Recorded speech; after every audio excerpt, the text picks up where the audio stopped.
Kutika Pramudia, aku dari Universitas Pembangunan Veteran Jakarta, jurusan keperawatan. Hari ini aku akan menjelaskan tentang sistem integumen.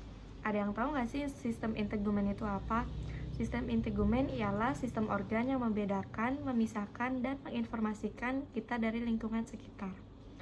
Nah, sistem ini merupakan bagian dari sistem organ terbesar yang mencakup kulit, rambut, kelenjar susu, kelenjar minyak, dan kelenjar keringat. Hari ini aku akan menjelaskan tentang struktur kulit. Ada yang tahu nggak sih struktur kulit itu ada berapa lapisan? Struktur kulit itu memiliki 3 lapisan utama. Yang pertama ada lapisan epidermis, bagian terluar dari struktur ini. Untuk yang kedua ada lapisan dermis.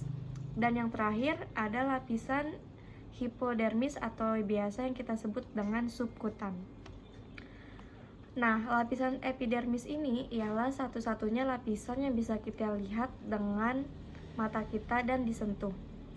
Lapisan ini terdiri dari 5 jenis sel, yaitu stratum corneum, stratum lucidum, stratum granulosum, stratum spinosum, dan stratum basal.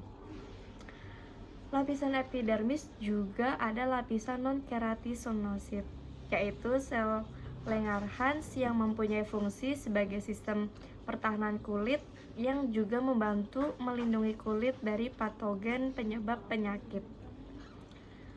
Dan ada juga sel Merkel yang mempunyai fungsi sebagai salah satu reseptor, yaitu mengenali rangsangan tertentu yang berasal dari luar kulit, yang membuat kita menjadi sensitif terhadap sentuhan. Untuk lapisan kedua ada lapisan dermis, yaitu struktur lapisan kulit dermis lebih tebal dari lapisan lainnya dan memiliki fondasi yang kuat dan mendukung lapisan epidermis. Lapisan ini memiliki kelenjar minyak dan kelenjar keringat dan pembuluh darah yang membantu mengatur dan mempertahankan suhu tubuh. Kelenjar minyak dan keringat serta juga syaraf yang dapat mengirimkan sensasi berupa sentuhan rasa nyeri, gatal, dan suhu ke otak. Untuk yang terakhir ada lapisan hipodermis. Lapisan ini merupakan lapisan terdalam yang juga kerap disebut dengan lapisan subkutan atau subkutis. Hipodermis terdiri dari jaringan kolagen dan sel lemak yang mempunyai fungsi untuk melindungi tubuh dari suhu panas dan dingin. Lapisan ini juga berguna sekali untuk melindungi tubuh dari cedera dan bertindak dengan sebagai bantalan yang melapisi tulang. Untuk selanjutnya, saya akan menjelaskan tentang struktur kulit pada rambut. Struktur rambut. Secara umum, rambut terdiri dari rambut dan batang. Akar rambut alias folikel terletak di dalam lapisan dermis kulit. Akar rambut ini dikelilingi oleh pembuluh darah yang memiliki fungsi sebagai asupan nutrisi untuk rambut. Rambut terdiri dari 2 bagian, yaitu umbi rambut dan papil rambut.